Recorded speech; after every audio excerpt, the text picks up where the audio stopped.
yallig'lanishlar organizmimda ko'p edi. Yondosh kasalliklarim ham bor edi, buyraklarimda, oshqozonlarimda.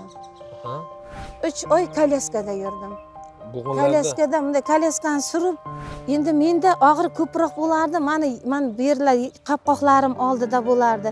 Men belimda bo'lardi. 4-5 pozvonochnikda. Juda kuchli og'riq, juda kuchli og'riq. Keyin men bu chap tarafimda ko'p, o'ng tarafimda kamroq, chap taraf bu yerda bo'ksada juda kuchli og'riq. Son chanog'am boshlangan ekan, yemirilish. Ha, shunday. 9 kun ichgandan keyin o'zimda o'zgarish sezdim. 9 kun. Hassani 14 kun ichgandan keyin men hassani tashladim. Kelinim aya hassangiz qolib ketibdi deb qo'limga olib kelib beradi, tutqazadi. Yo shu endi menga kerak bo'lsa chekkaga olib qo'ying deyman. Assalomu alaykum hurmatli kuzatuvchilar, yurtdoshlar.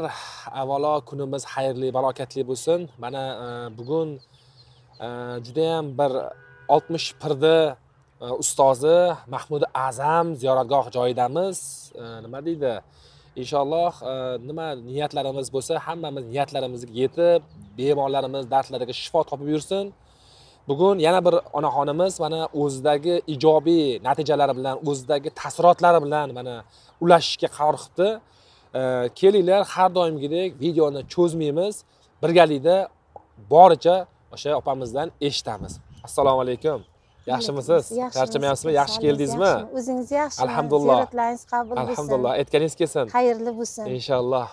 Mana bizni anchadan beri kuzatib kelasiz, adashmasam. O'shaning uchun yurtdoshlarimizga ham hozir qiziq.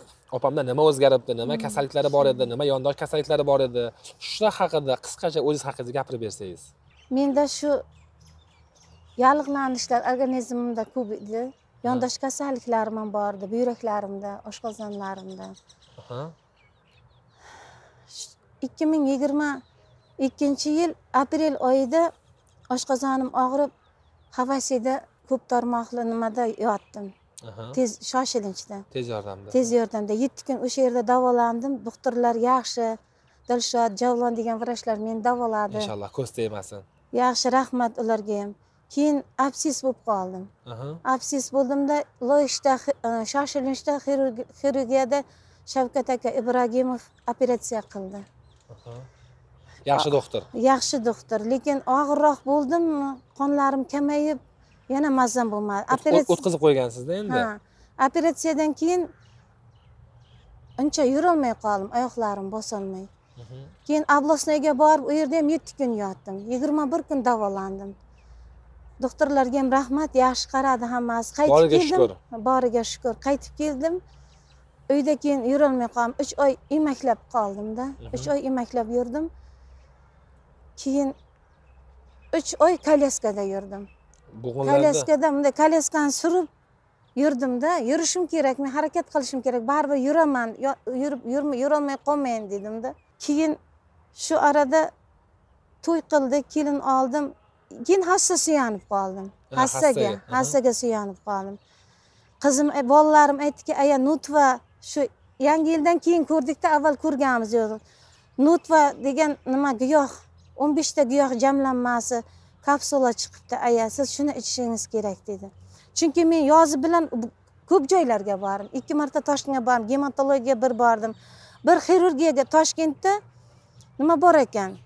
Nevroxirurgiya. Endi ular ham avvalo ularga bordim. Sababi yurolmagandan keyin bellarimni MRTga tushirdi ukam. Samarqandda turar. MRTga tushirdi o'g'lim bilan ukam. Shu adashmasam shu varaqalarni olib kelgansiz. Ha, varaqlarni olib kelganman. MRTga tushib, hammasi nima qiluvdi? Keyin belda shu o'zgarish bor.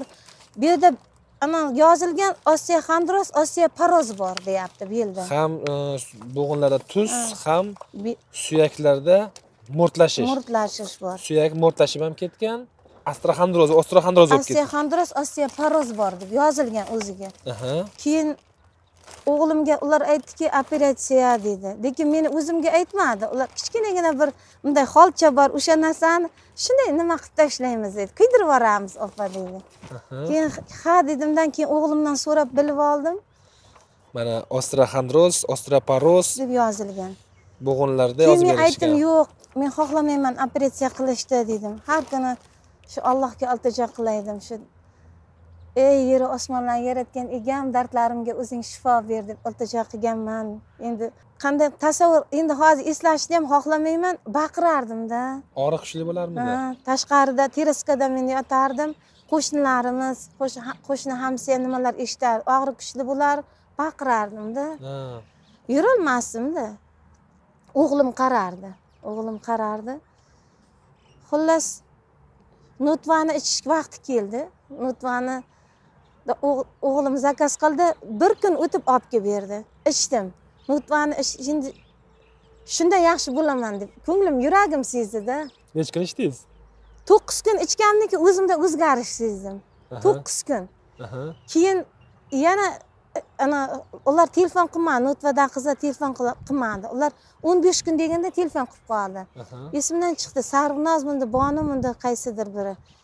Telefon qilgandan keyin men aytdim, menda o'zgarish bo'lyapti dedim. Xullas, o'sha hassani 14 kun ichgandan keyin men hassani tashladim. Kelinim, "Aya, hassangiz qolib ketibdi" deb qo'limga olib kelib beradi, tutqazadi. Yo shu endi menga kerak bo'lsa, chekkaga olib qo'ying deyman. Hassani 14 kundan keyin men hassa suyamay qoldim. Inshaalloh, Alloh qo'yarsin. 14 kunda, 23 kunda aniq o'zgarishlar sezdimda. Yurgan paytimda belimda ozgina bo'ladi. Bu yerda bor. Oyoqlarim qimirlatganda, tizzamda, oyog'imda bitida, demak 1, 2, 3, 4 ta joyda. Uxlagan paytlarim, lekin yelkalarimda ham dorini ichgandan keyin bo'ldi-da. Umuman qayerda yallig'lanish bo'lsa, yallig'lanish bo'lsa, o'sha joylarga ta'sirini sezdim. Baribir odam kasal bo'lgandan keyin o'zini organizmiga quloq solib qolar ekanda. Asosan qaysi qismlarda ko'proq og'riq bo'lardi? Tizzangiz va bo'g'inda qaysi qismlarda? Endi menda og'riq ko'proq bo'lardi. Men bu yerlar qopqoqlarim oldida bo'lardi. Men belimda bo'lardi. 4-5 pozvonochnikda. Juda kuchli og'riq. Keyin men bu chap tarafimda ko'p, o'ng tarafimda kamroq, chap taraf bu yerda buksada juda kuchli og'riq bo'lardi. Son chanoq ham boshlangan ekan, yemirilish. Shunday. Bor dedi. Keyin men bu yerda tizzada yong'oqda, oyog'imda bitida. Xullas keyin o'zim yengil bo'lib qoldim. Uxlashlarim yaxshi bo'ldi. Davlenam har doim 160, 170, 180 ga ham chiqardi. Hozir unday davlenam chiqmaydi. Inshaalloh. Qo'shimcha kasalliklarimni ham yaxshi qildi. Buyraklarimda keyin 23 kunlar ichgandan keyin telefon qildim. Alijon G'aybullayevdan so'rab bering. Men hozir shu 15 ta giyohga qo'shib ravoni ichsam bo'ladimi? Ravoni aytuvdi, buyrakka yaxshi deb iching dedi. Bordimda nimada o'zimizni loyishdan nima sotadiganlardan topdingiz. Topdim ravoni. Topib har kuniga 4-5 dona ochib tilni tagiga tashlab qo'yasiz, ezib o'zingiz. Shu qo'l kaftimda ezaminda, tagiga tilimga tashlab qo'yaman. Suvni yutib olasiz. Hali bu yerda Nasimovlar bor loyishda. Vrachlari juda yaxshi. Ular meni shu buyragimga ham davolovdi. Opa yana kelasiz dedi. Endi nasib bo'lsa borib tekshirtiraman. Chunki o'zimda hech qanday nimalarda og'riq, bir meni bezovta qiladigan narsalar Nutvadan keyin ko'rmadim. Inshaalloh. Yugurib ishlar qilaman. Inshaalloh. Xursand bo'lganimga kelinim student, kelguncha shu ishlarni o'zim qilib qo'ysam deyman. Uyda qolmasin deyman. Hozir o'zingiz yugurib yuribsizmi? Yugurib yuribman-da. Rahmat. Hurmatli kuzatuvchilar, yurtdoshlar, ko'rib turganinglar bu quvonch desa ham bo'ladi, quvonchli. Allohga behisob shukr. Quvonchli gaplar. Yana bir narsa aytish esimdan chiqibdi. Shu kasal bo'lgan paytlarimda shu Qur'on kitobni harflarini bilaman-u, o'zini o'rganalamanmikan yo armon bo'ladimi degan narsa ham bor edi. Og'riq hisobiga. Shu ichganimdan keyin 20 kunlardan keyin men Al-Buxoriyga borib hujjatlarimni topshirib, hozir o'sha yerda 3 oylik kursda o'qiyapman. Hadis ilmi maktabining o'quvchisi, tinglovchisiman. O'rganyapman. Shu yerda soatlab o'tirib, soat 2 da dars boshlanadi, 5 da tugasa, qancha o'tirib o'rgansam belim og'rigan yo'q. Shunga xursandman. Inshaalloh. Oyoqlarim, bellarim og'riyapti. Qanday yugurib borsam, shunday yugurib qaytib kelyapman. Al-Buxoriyda. Inshaalloh.